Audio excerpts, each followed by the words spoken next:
started. Everybody wants to speak.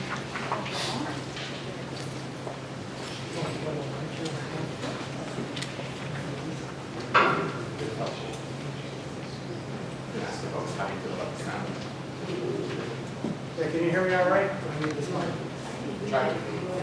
How's that? Is that better? All right. My name's Paul Dowson, and I'm a member of the parish for 10 years, along with my wife Pat, who's up manning the other door. I'm standing in for Father John Ooney. For those of you who are parishioners, you know him well, our terrific pastor, an inspirational leader who lost his brother Saturday night. So he asked me to stand in for him, which is a tough duty. So why am I up here and how did I get involved 2,000 miles away in the only Jesuit-sponsored Native American school in the country? About 7 years ago, my brother Joe transferred from the Curia in Rome to Red Cloud to be head of the dozen-strong Jesuit community in Red Cloud. I went out to visit him, got hooked, and joined the board, and been there over 20 times since. It's an amazing and inspirational place if you ever get a chance to go there. I want to say some thank yous. First to Father John, who 3 years ago was happy to admit Red Cloud to the select group of 4 causes that were in the Beyond Boston initiative. If you're in the parish, you know about this. St. Cecilia's doesn't support, they only support like 25 different missions, so they added 4 outside the city, and we were one of the 4 and lucky to be that. So thanks to John. An exploratory team was formed at that time to visit Red Cloud, and we all got tickets 3 different times. Kept getting blown away by COVID complications. Finally went out last May, and those 3 of the 4 are here. Leah's here. Where's Christine? She's probably working away. She pulled all this together. Where's Janet? She said, there's Janet in the back. So thank you for you guys for going out to last May to Red Cloud and visit on behalf of the parish. Before I introduce Maka, our guest speaker, I want to introduce 2 of his colleagues who are here to support him. You can chat later with any of you who are interested. First is Ray Nadolny, sitting over here. Ray's been president for 3.5 years. He hails from Seattle, been in education for 25 years, and was previously president of a community college in North Dakota for 7 years. And after 130 years of Jesuit presidents, he's the first lay president. Besides launching the Truth and Healing process on his watch, he also has made appointments to his senior leadership team such that it's now 70% Lakota. So there's a layperson as president, and most of the leadership team is Lakota, which is a big step forward. The other colleague is Tashina Banks-Ramat. Tashina is in a colorful outfit. She's one of the top leaders that Ray did appoint a couple of years ago to be chief operating officer. So she has number 2 job at Red Cloud, and besides her very difficult day job, Tashina has 5 kids in the school, and I don't know how many alums are kids. And her husband Matt's also a key player in the unique Lakota language immersion program.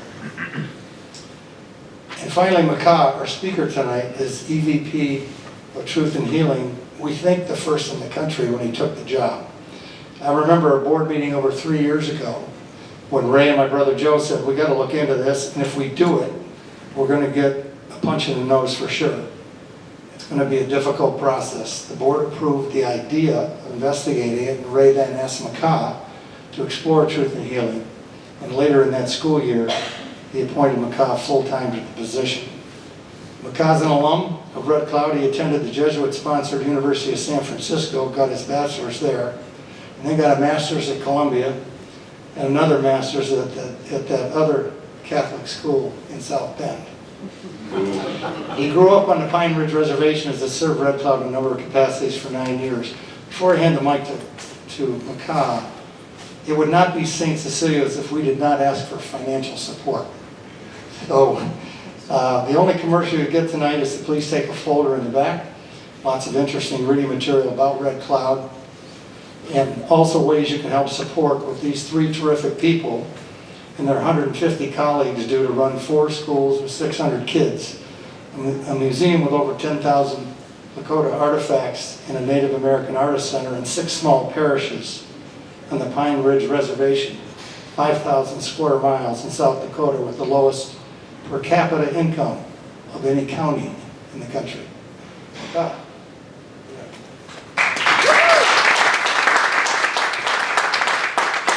Thank you so much, Paul. That was a very stellar introduction. And just so honored to be asked to come and speak, to talk about Maļpiya Luta, Red Cloud. And who knows, maybe BC will be down the road someday. But just really grateful. And the truth and healing work that was started now almost 3 years ago under the purview of our president, Ray Nadolny, I think was a really big game changer for Maļpiya Luta, for Red Cloud. I recall that even when I was both a student at the time, it was something that we talked about, but just in small pockets. Something that we knew was a challenge for our community, that there's this history that we're not talking about, except in just these little moments.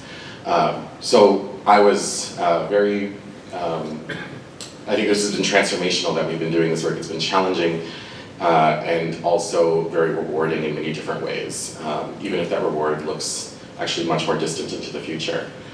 I'm going to give this talk in roughly 3 parts. I think one, it's important to take some time to just become a little bit more aware of the history, and I'll be using our school to provide some examples of that history and just talk both about the specifics of the history at Red Cloud, at Maļpiya Luta, and about the broader history of boarding schools across the United States and Canada, that there is relationship there. And so we'll start with the important piece of remembering, right? Remembering that. That is why in this work of truth and healing, the truth always comes first. Then we'll move into sort of what does that mean for us in terms of why it still matters today, right? Why does this still have an impact on our community today at Red Cloud and on the Pine Ridge Reservation? And then third, we'll talk about what about healing then? What does that look like? What is the Catholic Church's role in that healing, especially in our relationship to the Jesuits at Maļpiya Luta? So why don't we go ahead and start with to remember. I think it's important that when we think about the history of the relationship between indigenous peoples and westward migrants, that of course iconically people think of sort of the Indian Wars or sort of cowboys and Indians, and it's really rooted in this idea of conflict. That is true, especially at the peak of conflict in the late 1800s. But early, there were interesting and very powerful moments of relationship that were formed. And it's actually why we owe our existence today to those initial relationships that were built. Early on, there were mountain men and fur traders who were moving into the West and meeting with native peoples in the plains for the first time. But there were also lots of missionaries, including Jesuit missionaries. And while many missionaries did many different things, the Jesuits in particular were much more invested in learning to speak the languages of the people they were meeting. And they were doing that in order to better evangelize, right? So they could do it in the language of the people they were talking to. So that took time, that took relationship building. And relationships were formed, and what the Lakota called Shinasapa, the black robes, was this sort of friendship in many ways. The Jesuits were translators at different events, and there was a lot of trust that was built at different points along the way. That ultimately would be undermined, I think, in the long run, but I think it forms the foundation because I think it's important to know in the history of certainly my community, my reservation, after the Civil War, at the sort of peak of the latter end of the Indian Wars period, then President Ulysses S. Grant enacted a peace policy to try and stop the Indian Wars. And part of that peace policy, there were lots of things, but part of that peace policy was to help using federal dollars to send different Christian denominations to different reservations so that they could set up schools, missions, etc. But in order to sort of deal with the issue of denominations fighting with each other, different reservations were assigned a denomination. And so Pine Ridge, where I'm from, was assigned to the Episcopalians. And that was one of the reasons why one of our chiefs, Red Cloud, along with others, had to go to Washington, D.C. and specifically ask for the Jesuits to be allowed to come, because at least it was a community that they knew. It was a relationship that was already established. So I think I always think it's important to talk about that because it represents what could have been in many ways, and represents the ways in which there were powerful relationships that were even rooted in the Lakota language to begin with. That would change, though, because the policy of the United States government was really based in the Civilization Act back in the early 1800s to assimilate and to sort of get rid of the overall Indian problem, rooted in the idea that Native peoples couldn't be who they were. And that policy would be permeated throughout all of the Indian boarding schools across the United States and Canada, where they called them residential schools. And that policy was rooted, largely in this idea that one, Native people needed to not be, they needed to no longer practice their culture, they needed to speak English, and they needed to become Christians. Those were the three sort of key features of being civilized. And that's what these schools were intended to do in many ways.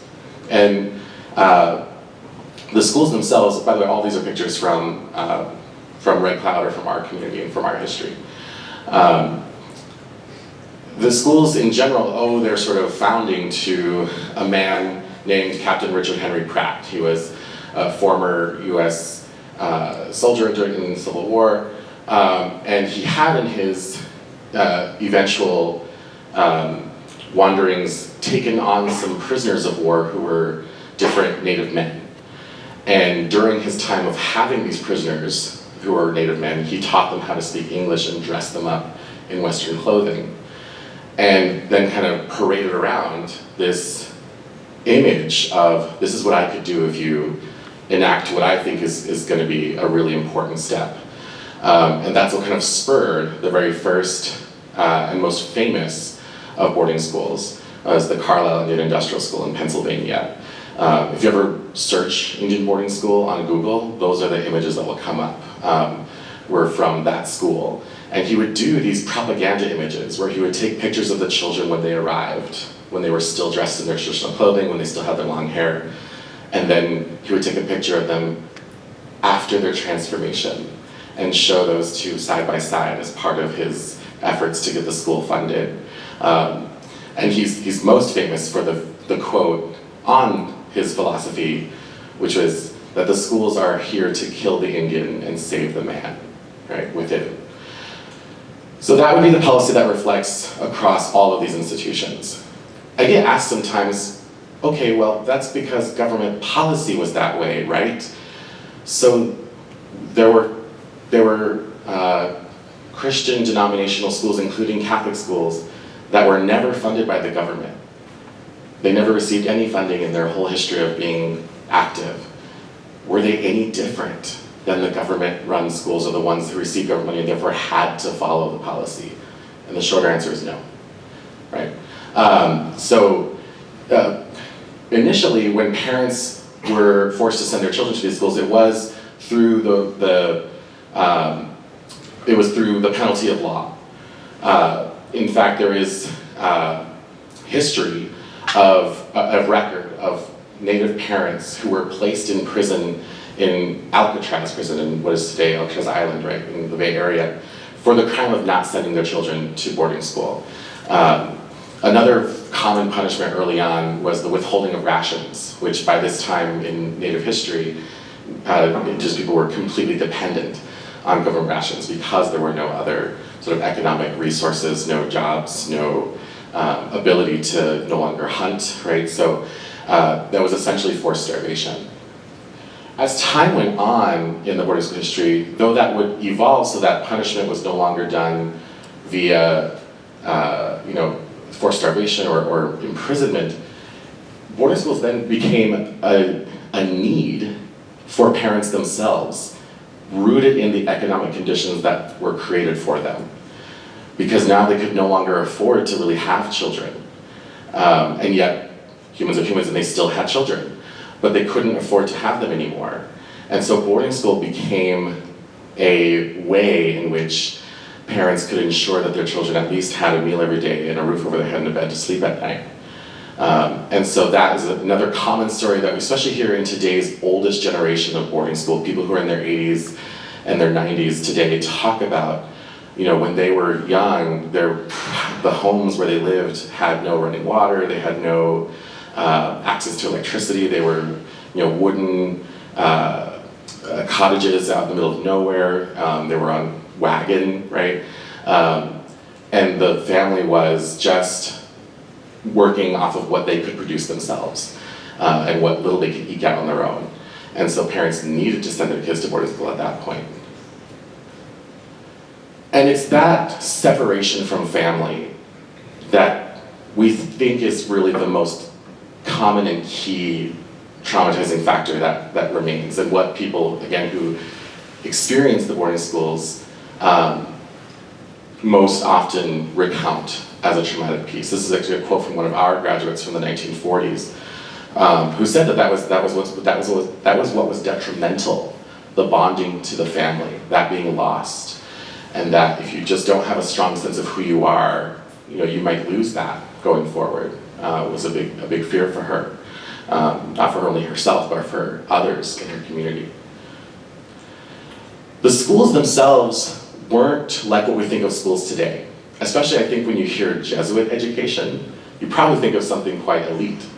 But that's not what these schools really were to begin with. The students probably spent half of their day doing reading, writing, and arithmetic, but the other half of the day, they were really doing labor. And in fact, the schools often needed student labor in order to be self-sufficient and continue to run. So the boys would be doing, learning carpentry and woodworking, and they would do metallurgy. They would be out in the fields doing milking cows and butchering, because that's what the school needed to survive. And the girls, similarly, would be learning how to sew, learning how to launder, cleaning and cooking across the institution.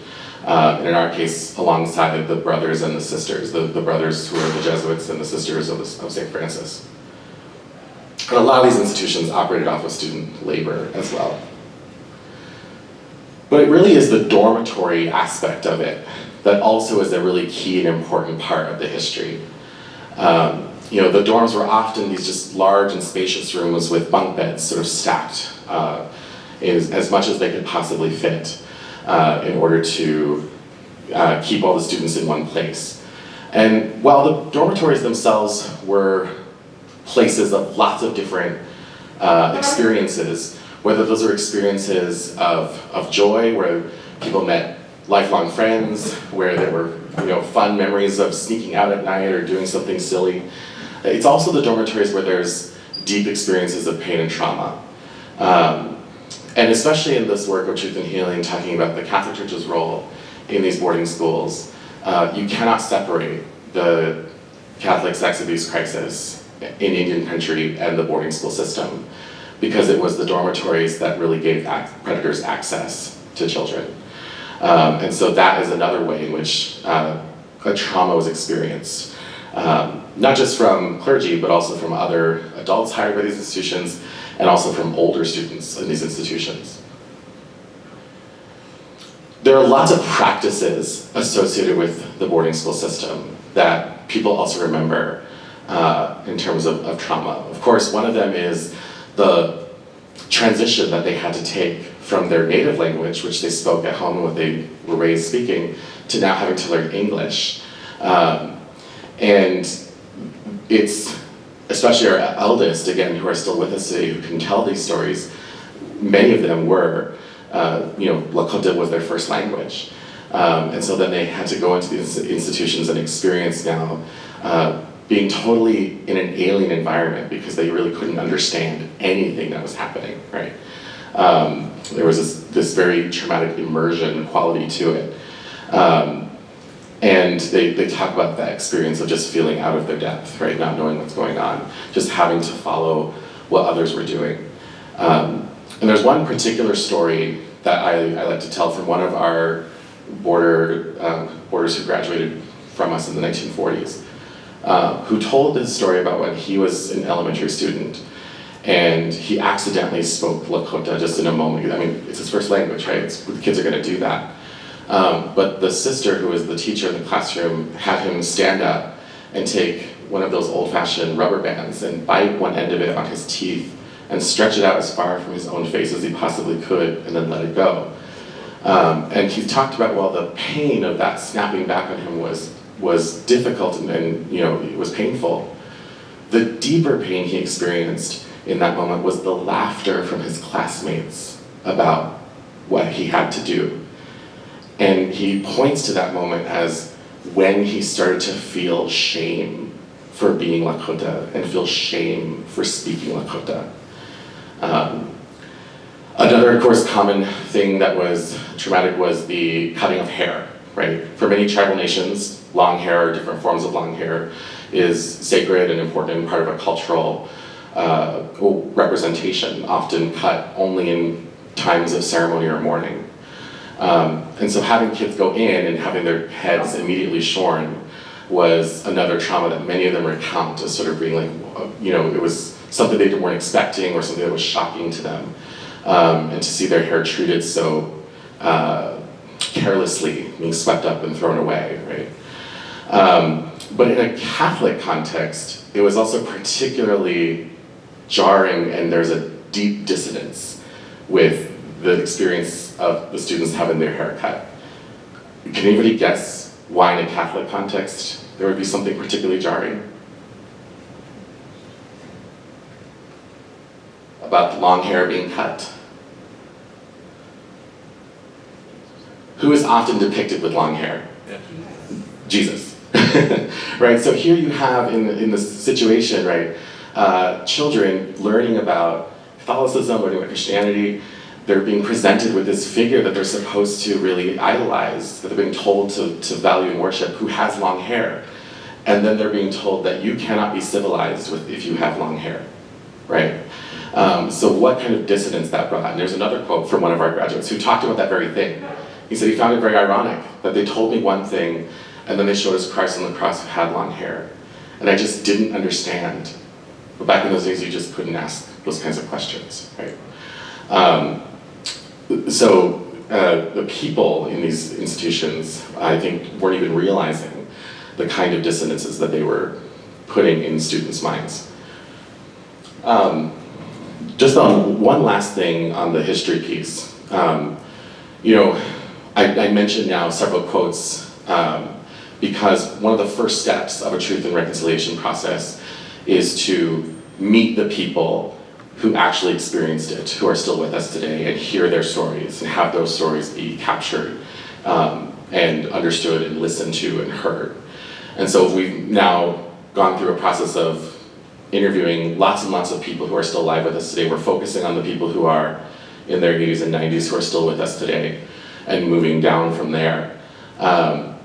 The other piece of truth that is really important is the truth that we can find in our records, our historic records. Those things also have a lot of power in storytelling. And that, unfortunately, takes a lot longer, right? Because we have to have people process and read and tell us what's in these documents. But I just give one example of why going through our documents is another important part of the truth-telling process. And this example actually comes from one of our partner schools from back in the day, run by the Jesuits on the reservation next door to us. On the left, you have the handwritten note. And that is a note from one of the Jesuits who is writing back to his provincial, who's not there, right? He's writing back to his provincial, and he's writing about a particular incident where a young Native boy was severely beaten by one of the younger Jesuit prefects. And in the letter, he's asking for that young Jesuit to be removed from the school. But he says in this handwritten letter that, I have seen whippings, but never one like Louis Hollowhorn Bear got. I call this horse whipping. It was half-fisted, assault, bruised, cut up, blue, choked, strained, half-scourged. Can you stand such cruelty? Is what he writes about what happened to this boy, Louis Hollowhorn Bear. On the right is a typed letter supposedly from Louis Hollowhorn Bear's parents, where they say, "We, the undersigned Daniel Hollowhorn Bear and wife, hereby exonerate St. Francis Mission and the fathers involved of all cruelty to or maltreatment of our son Louis. The punishment meted out to him by the prefect, we now admit to have been just, because Louis fought and even struck the prefect, who with our stated permission was punishing Louis for grave misconduct. We take this occasion to beg pardon of the St. Francis Mission and sign this apology to atone for and rectify the damage we may have inflicted on the good name St. Francis Mission has ever enjoyed." Supposedly from his parents. Right? We don't know if they didn't actually sign it, it's typed. We don't know if they actually wrote it. But this is an example of an institution trying to protect itself, right? Knowing that this was a failure. And so it's these kinds of stories and documents, and there's lots of stories I can tell about the power of documents. But those two need to be revealed, and that unfortunately takes a lot longer, but it's also part of what we're doing at Red Cloud. So why does this still matter? Because there are generations of impact. Really, there are whole multitude of generations that were all borders in their experience, right? So we have great-great-grandparents who were in the boarding school, and then great-grandparents who were in the boarding school, and grandparents who were in the boarding school. And throughout that, then, I think there's something we can see about why that impact can cause so much pain to travel down into generations below. So historical trauma is something that I'm sure you all are familiar with as a concept. We use the work of Dr. Maria Braveheart, who defined this as the cumulative emotional and psychological wounding across generations. And so when you have generations of people who never were parented because they went to these schools from the time they were 6 years old to the time they were 18 years old, who never had that sort of nurturing parenting, it's very unlikely that they were going to be able to parent that themselves moving forward, even if they got the chance to, because again, subsequent generations were also in boarding school, right? And so you have these stories from families of there being a real lack of expressions of love, a real lack of being able to show vulnerability. And they often point to that as being a product of the boarding school period. There's also a lot of residual anger, especially at the Catholic Church, but also other Christian denominations, on their role in this and their effort in being involved in this. And so there's deeply angry sentiments about the church's continued presence on reservations. And so you get sentiments like ban and remove all churches from a reservation.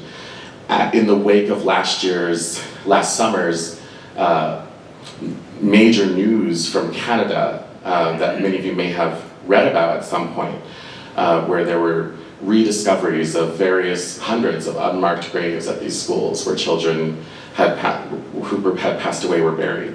That there were many churches in Canada that were burned in the aftermath of that. And churches have been vandalized across both Canada and the United States. And that sentiment is raw and real, and we have to address it in order to help overcome it. So I'm going to spend a little bit of time now talking about the Catholic theological response. I spent some time on this because usually when people start to learn about this history, people tend to revert to their politics on how they respond or what they choose to sort of move from. And so often there's two different responses. I won't tell you which one is which, but there's either the response of being in a state of despair and sort of a shaking of faith and a sort of sense of another failure of this continually failing church, and just an ongoing disappointment in that, right? The other response is a defensiveness, but they didn't know any better. But this was the culture of the time, and that's what they do. They thought they were doing good, and what they were doing was good, right? All these different responses in terms of defending the church. But I like to point to this article from Brett Salkeld, who wrote it last year in the wake of what was happening in Canada. He's a Canadian theologian. And he said, I'm not going to react to this from my politics. I'm going to react to this from what does my church say about this, in terms of what this church says it believes in. And he says very clearly, the church's participation in Canada's residential schools, whose explicit and primary goal was the destruction of Indigenous culture, was a direct repudiation of the Council of Jerusalem. It was, to be blunt, heretical.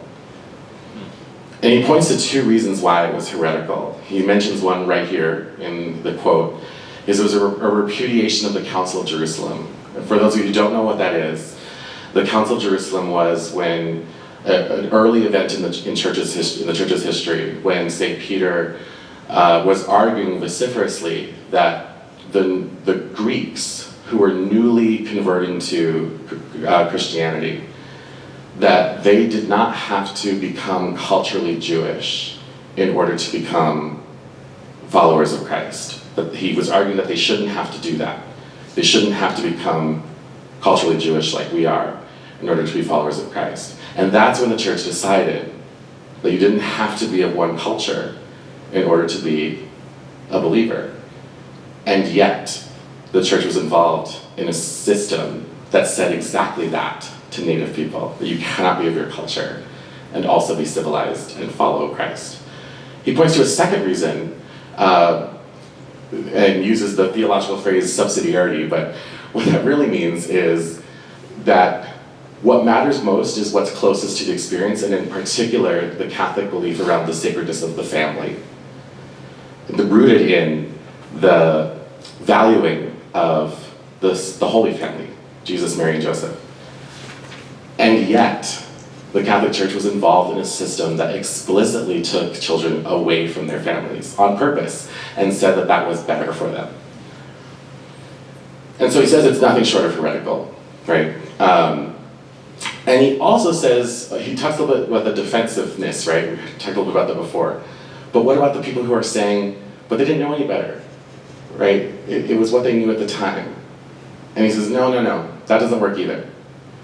Because, well, sure, we can't judge people in the past for what, by today's standards, we don't know what's in their hearts, right? What we can say is that as a church, we did know better. And in any case, what good is a church whose moral compass is indistinguishable from that of the ambient culture? If we claim as a church to hold this universal truth, that truth shouldn't be different 100 years ago or 100 years from now. And so that is what he says is, no, this was fundamentally antithetical to what Catholics believe. They should never have been involved. And yet they were. So how do we deal with that? And that's why I think it's important to note the Pope's apology, right? The Pope did go to Canada this past summer. He issued two apologies in this past year. One at the Vatican when the delegation of Indigenous peoples from Canada went to visit him. And then he issued another one when he finally came to Canadian soil. I think it's important to just mention two things that he says. One, he acknowledges all of the things that are challenging about this. He says it's chilling to think of determined efforts to instill a sense of inferiority, to rob people of their cultural identity, to sever their roots. That it becomes unresolved traumas that change into intergenerational traumas. And he says he feels two things about that: indignation and shame. Shame, yes, that's important. Shame is a natural emotion that teaches us how not to be in the future, right? But I think it's important that he says indignation, because we should also be angry about it. And that's also, in fact, okay. And maybe even necessary in order to move forward, so that these do not go unresolved. And he says also, this was in another apology when he went to Canada itself, he said he recognizes that looking to the past, no effort to beg pardon and to seek to repair the harm done will ever be sufficient. And so that's point number one. Nothing the US government ever does, nothing the Catholic Church ever does, may ever be sufficient in terms of resolving the harm. But nonetheless, we have to look ahead to the future. No effort must be spared to create a culture that prevents these kinds of things and atones for that, right? So regardless of maybe, I think that speaks to like sometimes like how can we possibly, right, overcome the injustices of our history? How can we possibly atone for that?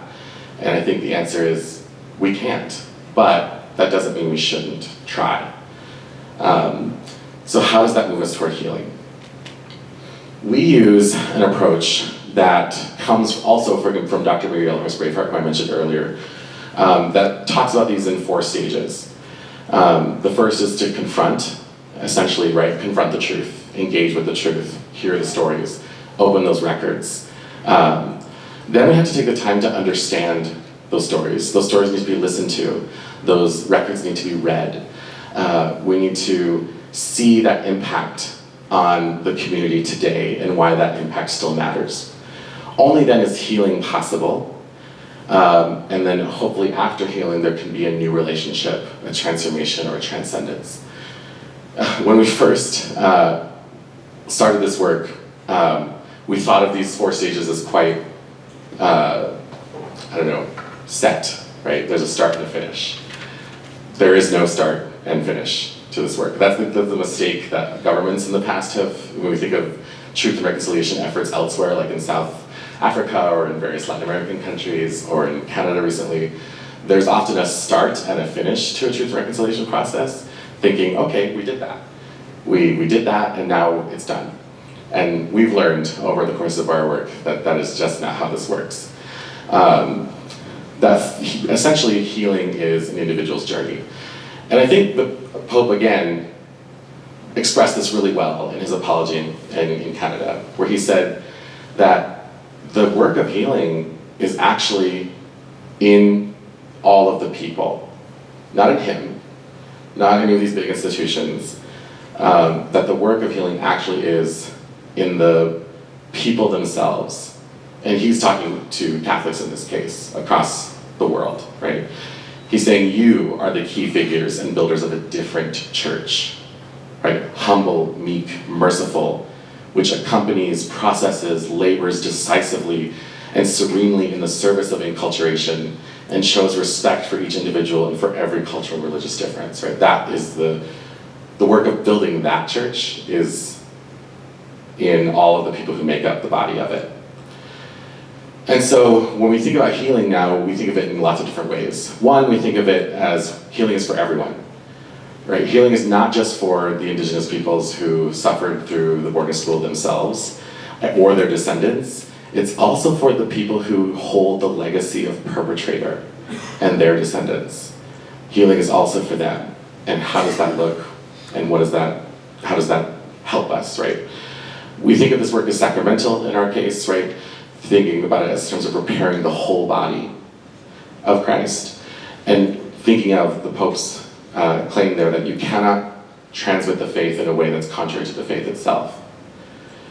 And I think, again, I return to Brett Salkeld here to make this final sort of plea on his part, where he says, look, we can recognize that Christianity has an incredibly difficult relationship with the history of colonialism, right? It's a long and sad history.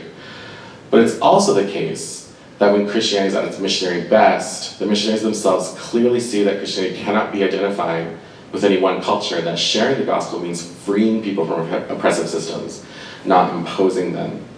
And I think that's why I tell the story of the Jesuits when they first came to the Plains, because I think that was a window into what could have been, when there was a relationship that was built not on imposition, but on mutual respect, even rooted in the language of the peoples themselves. There are barriers to healing that we have to consider, and that's why we don't think of this as a start and a finish anymore, because this is just a cyclical process, and healing is ultimately an individual journey. So it's our responsibility as Maјpiya Luta, as the institution, as the former boarding school, as a representative of the Catholic Church, it is our responsibility to do all the things that we possibly can that helps individuals heal. But we can't do any one thing that makes everyone heal. There's no such thing as collective healing. And so we have to think about the barriers to healing. What do people need? One, people have to have a desire to heal. You have to want to heal. And there are people who don't want to heal right now. And that is okay. And that anger that they might have is serving some sort of purpose for survival. And hopefully one day they can come to a place where they can let that go and want to let that go. And how we can help them get there is by being open, by being communicative, by being willing to listen to that anger. You also have to believe that healing is possible. And again, back to that thing of like, healing just seems so big, right? How can we possibly overcome this? Well, maybe we can't, but we still have to do everything that we possibly can to try. So yeah, and we have to believe that that is something that will be helpful. And then finally, we have to believe that we are worthy of healing. And I think that's another crucial and fundamental step, especially in our relationship to the broader Catholic Church. We have to imagine ourselves asking the question, is this church worthy of healing from that history? And if so, if the answer is yes, then how do we do that? If the answer is no, then that's another deep question of why, right? But these are the things that we have to think about in terms of how we bring people and help people to access healing.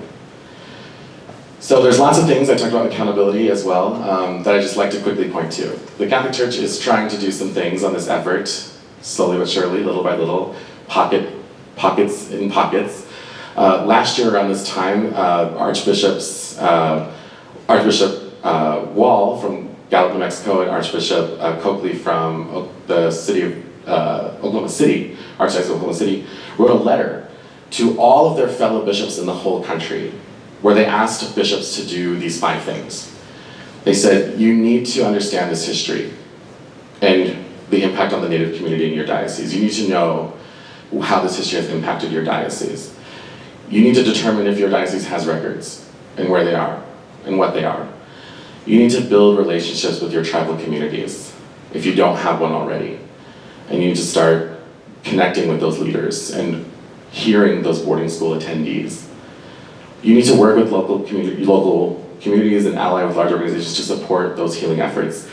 And you need to cooperate with the federal government whenever they come and ask you for those records.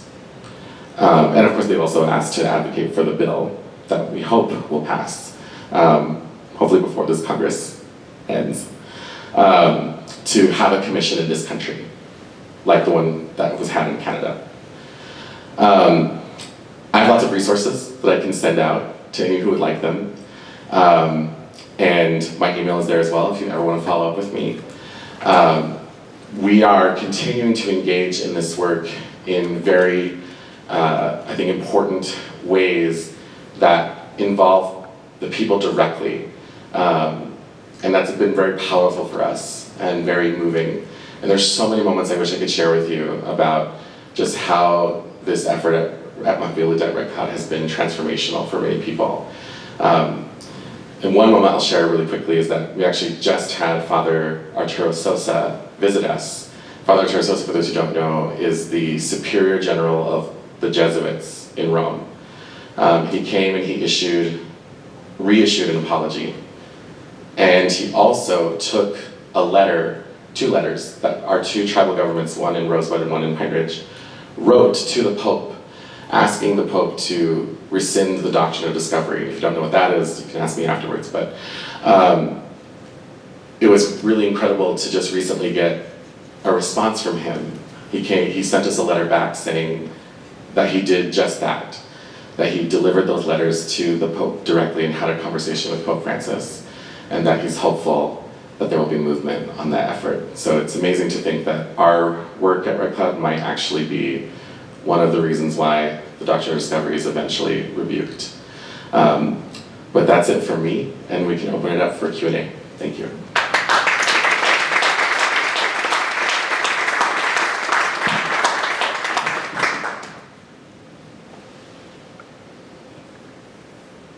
Not all at once. I got a question. Yes. Are there parallels between Canada vis-a-vis the United States? Why did the Canadians start this process of trying to get rid of the bill, 10, 15 years ago? What happened there? I don't know. So the question that Paul asked was, what are the parallels between Canada and the United States? Why did Canada have a truth and reconciliation process that the bill that's currently in the House and Senate is asking for here? And the sad answer, Paul, is that it's the reason why Canada even had a Truth and Reconciliation Commission to begin with is because in the very specific way that Canadian law works, the First Nations, Métis, and Inuit peoples were able to sue the Canadian government for what happened in the residential schools. And part of the ruling of that court case was to have a Truth and Reconciliation Commission. In US law, there is no way for Native tribes to sue the federal government. So that's not a recourse that tribes in the United States can take. So the only way that we can have a federal commission on boarding schools in the United States is for Congress to do it, which we're working on it. Yes. I just started reading a book about Ted Kennedy, and I just started, but today came across a short section. But Bobby Kennedy was a great proponent of your cause, our cause, however you want to put it. And after he died, Ted Kennedy took it up for a while. I don't know how, and that's all I know. What my question is, do you have people in Washington that are kind of following suit to what they were doing?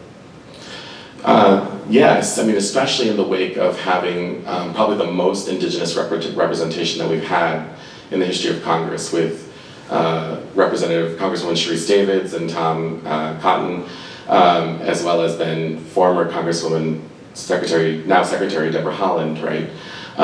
There's been incredible support. Elizabeth Warren, Senator Elizabeth Warren of your great state, is the lead sponsor of the bill in the Senate. And now the bill is in fact bipartisan because in the House, though it's led by Sharice Davids, who's the Democrat from Congress from Kansas, and who is a Native woman, it's also co-sponsored by Congressman Tom Cotton, who is an Oklahoma native. And now in the Senate side, Lisa Murkowski has signed on to the bill. And so our hope, now that it is bipartisan, is that we can get more congressmen and women and senators to hop on. Yeah. In the back. Yeah, the process that you just described is obviously very rooted in Catholic doctrine and teaching and so forth. But if you want to take that to the broader community of the rest of everybody who's not Catholic, I mean, what are sort of the principles to make it more applicable to folks that aren't looking at it from a Catholic institution point of view? Yeah, that's a good question. I mean, so our four-stage process is not necessarily from a Catholic perspective. That comes from the work of Dr. Mary Ellis Braveheart, who's a Native psychologist, who in her work worked directly with people who were boarding school survivors and attendees in helping them to overcome trauma at the individual. She was She's a psychologist, and she was working on sort of that direct intervention. And that's the process that she kind of developed and came. So a lot of the scholarship that undergirds what we do comes from Native scholarship, not necessarily from a Catholic perspective. I do bring up the Catholic perspective that Brett Salkeld writes because I find it's really important, especially when I speak to a lot of Catholic audiences, when I speak to bishops, when I speak to clergy, when I speak to just different folks in Catholic spaces, they struggle often to come to terms with this, and they often have the two responses I named, right? Either a despair or a defensiveness. And so I just use that to help Catholics enter that conversation, but it's not something that we necessarily use to help plan what we're doing and base it off of that. Can you help my ignorance on the subject? So from the situation that you described today, how has it evolved, and when was the realization that, oh my goodness, we've been horrible and we have to change the way we've done this? That's the complicated nature of the boarding school history in general, because the system that the boarding schools operated under was clearly unjust, right? In lots of different ways, systemically so. However, the individual experiences across the boarding school history, and especially as time went on, would slowly start to shift and change. Especially pre-1960s, so from up to the 1950s, the model of the boarding school system was fairly assimilative in nature. Once you get to the 1960s and after, the boarding schools themselves start to shift. And they start to slowly but surely, there's no one moment, where they start to, instead of punishing people for speaking the language, they start to bring in local community members to teach the language. Instead of telling students that they can't be of that culture, they're bringing in local community members to teach culture and Native history, starting in the 60s. And slowly shifts like that happened over time, until boarding really formally ended in the 1980s. But there are still some boarding schools today. The Federal Bureau or the Bureau of Indian Education, the BIE, operates something like, I want to say, there are at least, well, as far as I know, that I can count off the top of my head, there are like 6 or 7 federal boarding schools that still exist today, and that still boards Native students. And the great irony of boarding schools is that, in fact, many Native people today, given some of the complications that were a result of historical boarding schools, now actually point to boarding school today as a possible remedy for children being able to get away from the abusive situations at home, or alcohol addiction, drug addiction, whatever poverty, or whatever it may be. Boarding school might now be one of the answers. So it's deeply complex. No boarding school is really the same, but they all share these sort of major qualities. Yeah. Dovetailing with that, do you think, because of like the civil rights movement and like the 1950s, 60s, right there, do you think that's why there was a shift in the way that these boarding schools operated? Do you think that's anything to do with it? Yes. Fair rights, maybe we should give them, fair. Yeah, I think the civil rights movement definitely impacted the shift in boarding schools. The irony of that is that the people, especially the Native people, who were key figures in the American Indian movement and in other civil rights efforts that Native peoples had across the country, were boarders often, right? They were people who went to boarding school. And it was, in many ways, the education that they got that allowed them to become then advocates for their rights. And that's the complexity of this issue, because it's also connected to schooling. And schooling, we fundamentally think of as a good thing. And yet, here was schooling used in a particularly harmful way. But that doesn't preclude that good things also happened as a result. And it's just one of those situations where two things that seemingly are at odds are both true at the same time, right? The schools were places of incredible cultural suppression and cruelty. They were also places of resilience, of education, of growth, and just both of those things are true at the same time. It's very hard to accept that, but it's one of the things that's that this truth and healing work tries to sort of bring us to. This is just a comment, not a question, but you are the perfect person to be delivering this message. You do it just so eloquently and without anger, and thank you. Thank you. I heard recently that there's been some graves found on the great school, and could you update us on that? How are you looking to find graves? Yes, so we were in the news recently. Several people messaged me one day and said, "I heard your voice on NPR." And I was like, "What?" Yes, we were in the news recently. The reason why we were in the news recently is because we made a commitment in our truth and healing effort to pursue anything that we felt, not that we felt, but that met criteria for ensuring that we were going to find the truth about different claims that people were making.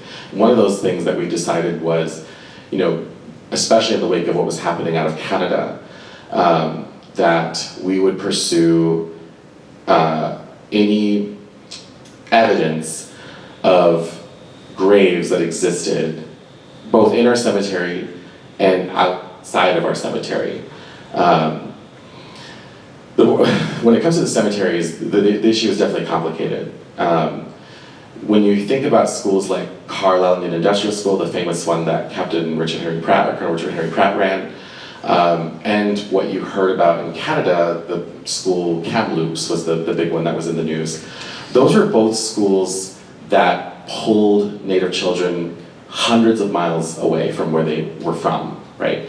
And especially back in the day when transit was primarily wagon and train, it took a long time to get students from Arizona, from South Dakota, from Oklahoma to Carlisle, Pennsylvania, right? And so when students died there, most often from tuberculosis, they didn't send their bodies home. They just buried them on site because it was cheaper to bury them on site. There are lots of boarding schools that then were built on or near reservations and kind of served those communities more exclusively. Those tend not to have cemeteries unless they are religious, in which case they have a cemetery, but it's not for students, it's for the parish attached to the school, and so it's a whole community cemetery. So we have a cemetery on our campus that is like that. It was attached to the parish. The families that lived locally are the ones buried there. And so we do have some folks in there who were students at the time of their death buried there, but it was not a cemetery exclusive to students. Regardless, there are still feelings and beliefs about, people who went missing, and there's no direct evidence of any of that, but we just felt that it was important to pursue any claims that had some credibility to them. And so last year we did get someone who came forward who gave testimony that they believed that they saw what looked to be 3 graves at a site in our historic building's basement. The building was built in 1888. And they believe that they had seen graves there, and they attested to seeing graves there. That they themselves saw it, not I heard, not so-and-so used to say, right? It was, I saw these. And so we made a commitment to scan that, and if the scan told us we needed to excavate, that we would excavate. We scanned it in May, and the results found 2 anomalies that they said, we don't know what these are. We don't think they're graves, but we also don't know what they are. So we recommend that you excavate anyway to just put all doubts to rest. So then we excavated just, how many weeks ago? 3 weeks ago? So 3 weeks ago we did the excavation. And the report's not done yet, but unofficially, nothing was found, thankfully. The two anomalies were, one was components of building materials, so some brick and mortar pieces. The other anomaly was a den, sort of burrow of rodent trails and tunnels. And otherwise the soil was undisturbed. So we're very thankful for that. We didn't, I think we wanted to pursue that to the truth, and I'm just thankful that the truth is there are not, hidden graves there, because that would be really devastating, and we're thankful that there isn't.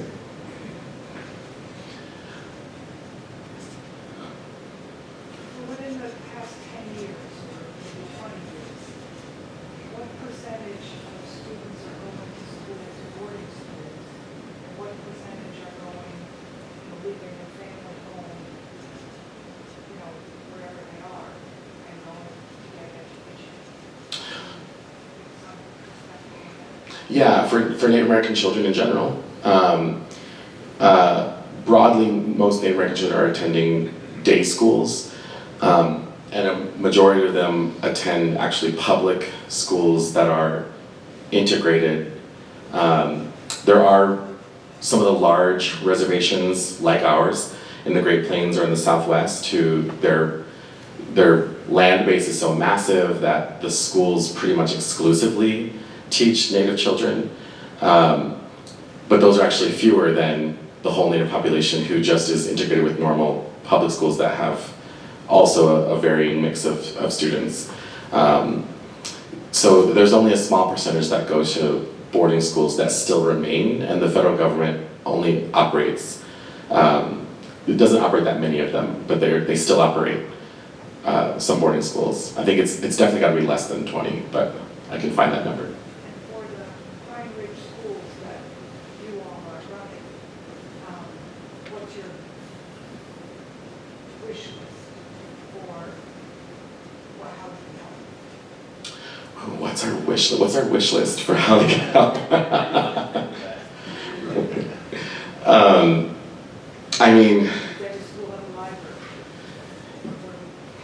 yeah. I mean, one of the great things about Red Cloud is that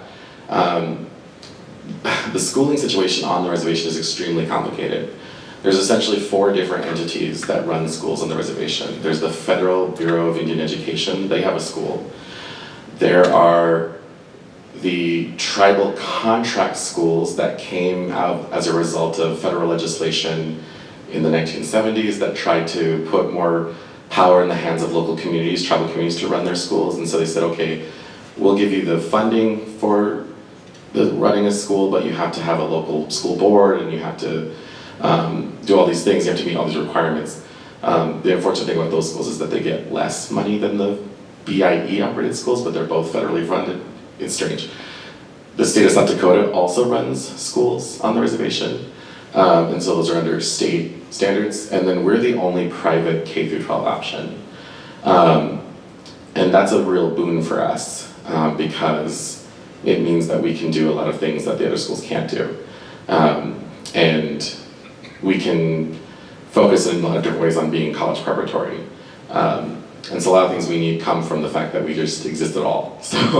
So that's partly why funding is so important for us, is that we continue to exist and can do what we do currently and do more better in the future, including our truth and healing work, but also just our running of our school still every day.